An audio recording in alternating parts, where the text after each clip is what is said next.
Hi friends, welcome to కొత్తగా చందమామ కథలు. ఇవాళ మనం అశ్వత్థాముడి కథ తెలుసుకుందాం. అశ్వత్థామ హతః కుంజరః, ధర్మరాజు అంతటి వాడే అబద్ధం ఆడాల్సి వచ్చింది. ఈ రెండు వాక్యాలని మనం ఇప్పటికి చాలాసార్లు వింటూ ఉంటాం. అసలు ఈ రెండు వాక్యాలకి అశ్వత్థామ అనే వ్యక్తికి సంబంధం ఏమిటి?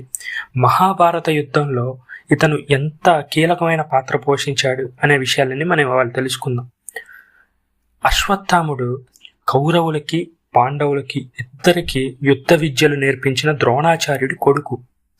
వీరి అశ్వత్థామ ద్రోణాచార్యుడు ఇద్దరు కురుక్షేత్రంలో కౌరవులకు సపోర్ట్ చేశారు. కురుక్షేత్ర సంగ్రామం చివరిలో కౌరవుల పక్షాన మిగిలిన ముగ్గురిలో అశ్వత్థామ కూడా ఒకడు. ద్రోణాచార్యుడిని చంపడానికి ఎటువంటి అవకాశం లేక ధర్మరాజు అంతటి వాడితోనే అబద్ధం ఆడిస్తారు. ఆ అబద్ధం ఏంటంటే అశ్వత్థామ హతః అని గట్టిగా అని, కుంజరః అని మెల్లగా అనిపిస్తారనమాట. అంటే అశ్వత్థామ హతః అని ధర్మరాజు అనగానే తన కొడుకు చనిపోయాడు అనే బాధతో యుద్ధంలో విజృంభిస్తున్న ద్రోణాచార్యుడు అస్త్ర సన్యాసం చేస్తాడు. ఇదే అదనుగా ధృష్టద్యుమ్నుడు ఆయన్ని చంపేస్తాడనమాట. తర్వాత అశ్వత్థామ హతః అని గట్టిగా అని, కుంజరః అని నిదానంగా ఎవరికీ వినపడకుండా అంటాడన్నమాట.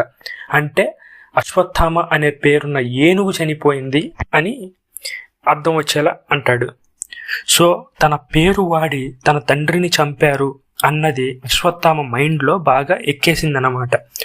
పాండవుల మీద కక్ష తీర్చుకోవాలి, ఎలాగైనా కక్ష తీర్చుకోవాలి, వాళ్ళందరినీ చంపేయాలని చెప్పి పగతో రగిలిపోయాడు. మహాభారత యుద్ధానంతరం తాను ఎలాగైనా పాండవులను చంపుతానని అశ్వత్థామ దుర్యోధనుడికి మాట ఇచ్చాడు. యుద్ధం చివరి రోజున అశ్వత్థామ గుడ్లగూబపై కాకులు పగటిపూట ఎలా దాడి చేస్తాయో అలాగే రాత్రిపూట గుడ్లగూబలు తిరిగి ఆ కాకులపై ఎలా తిరుగుబాటు చేస్తాయో నిశితంగా పరిశీలించాడు. ఇవన్నీ పరిశీలించి పాండవులను చంపడానికి ఒక పథకం రూపొందించాడు. అశ్వత్థామ కృతవర్మ కృపాచార్యుడితో కలిసి రాత్రి వేళలో దాడి చేయడానికి పాండవుల శిబిరానికి వెళ్ళాడు.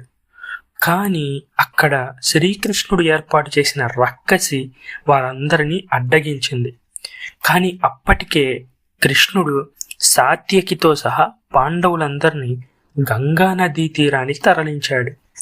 అశ్వత్థామ తన శరీరాన్ని సమర్పించడం ద్వారా పరమశివుణ్ణి మెప్పించాడు. ఆ రాత్రి అతన్ని చూసిన వారు చనిపోయేలా వరం పొందాడు. అర్ధరాత్రి పాండవులను చంపడానికి వారి శిబిరానికి వచ్చాడు. ద్రౌపదీ పుత్రులైన 5 మంది ఉపపాండవులను చూసి వారు పాండవులు అనుకుని వారిని చంపేస్తాడు. ఈ విషయం తెలుసుకున్న పాండవులు అశ్వత్థామ వెనక పడతారు అతన్ని సంహరించడానికి. అర్జునుడు ఏకంగా అశ్వత్థామతో యుద్ధానికి తలపడతాడు. అప్పుడు అశ్వత్థామ అర్జునుడు ఇద్దరు ఒకరి మీదకొకళ్ళు బ్రహ్మాస్త్రాల్ని ప్రయోగించుకుంటారు. అవి రెండూ ఢీకొంటే ప్రళయం తప్పదని భావించిన ఋషులు ఇద్దరిని బ్రహ్మాస్త్రాన్ని ఉపసంహరించుకోమంటారు. అర్జునుడు విజయవంతంగా బ్రహ్మాస్త్రాన్ని ఉపసంహరించుకుంటాడు. కానీ అశ్వత్థామ అలా చేయలేకపోతాడు. ఆ బ్రహ్మాస్త్రానికి ఏదో ఒక లక్ష్యాన్ని చూపించాలి కనుక పాండవుల మీద ద్వేషంతో రగిలిపోతున్న అశ్వత్థామ పాండవ స్త్రీల గర్భాల మీదకు దారి మళ్లిస్తాడు. వారిలో అర్జునుడి కోడలు ఉత్తర కూడా ఉంది. ఆమె కడుపుతో ఉంది. పాండవుల సింహాసనాన్ని అధిష్ఠించాల్సిన పరీక్షిత్తు బ్రహ్మాస్త్ర ఫలితంగా తల్లి గర్భంలోనే మరణిస్తాడు. కానీ కృష్ణుడు తన యోగమాయతో ఆ మృత శిశువును తిరిగి బతికిస్తాడు. అశ్వత్థామని 3000 సంవత్సరాల పాటు కుష్ఠవ్యాధిగ్రస్తుడు కమ్మని కూడా శపిస్తాడన్నమాట.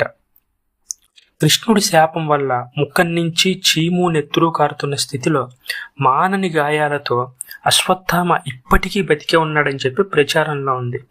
కొన్ని చోట్ల అర్జునుడు పాశుపతాస్త్రం ప్రయోగించాడని, అశ్వత్థామ బ్రహ్మాస్త్రం ప్రయోగించాడని, కొన్ని చోట్ల ఇద్దరూ బ్రహ్మాస్త్రమే ప్రయోగించారని రాసుంది. సో ఈ రెండు కథల్లో ఏది నిజం అనేది నాకైతే కరెక్ట్గా తెలియదు. మీకేమన్నా తెలిస్తే కామెంట్స్లో చెప్పండి. ప్రస్తుతం కల్కి టీజర్ పుణ్యం అని అశ్వత్థామ బాగా ట్రెండింగ్లో ఉన్నాడు. అందుకే నేను ఈ వీడియో ద్వారా అశ్వత్థామ గురించి మీ అందరికీ చెప్పడానికి ట్రై చేశాను. ఇక్కడ అశ్వత్థామ మంచివాడా చెడ్డవాడా మీకేమనిపిస్తుంది అది కూడా కామెంట్లో చెప్పండి. కల్కి టీజర్ చూస్తే మాత్రం అశ్వత్థామ ఈసారి మంచి వైపు నిలబడ్డట్టుగానే చూపించారన్నమాట. అశ్వత్థామ అసలు ఎవరంటే 7 చిరంజీవుల్లో అశ్వత్థామ కూడా ఒకడు. అసలు ఆ 7 చిరంజీవులు ఎవరంటే 1 అశ్వత్థామ, 2 బలిచక్రవర్తి, 3 వ్యాస మహర్షి, 4 హనుమంతుడు అంటే ఆంజనేయుడు, 5 విభీషణుడు, 6 కృపాచార్యుడు, 7 పరశురాముడు. ఈ 7 చిరంజీవుల మీద నాగశ్విన్ సినిమాలు తీస్తాడని చెప్పి టాక్ నడుస్తుంది ఇప్పుడు. మిగతా చిరంజీవుల కథలు కూడా మనం వీలు చిక్కినప్పుడు చెప్పుకుందాం. సో ఈ కథ మీకు నచ్చినట్లయితే దీన్ని లైక్ చేయండి, మీ ఫ్రెండ్స్ అందరికీ షేర్ చేయండి. అలాగే మన ఛానల్ని సబ్స్క్రైబ్ చేసుకోవడం మాత్రం అస్సలు మర్చిపోకండి. Thank you friends.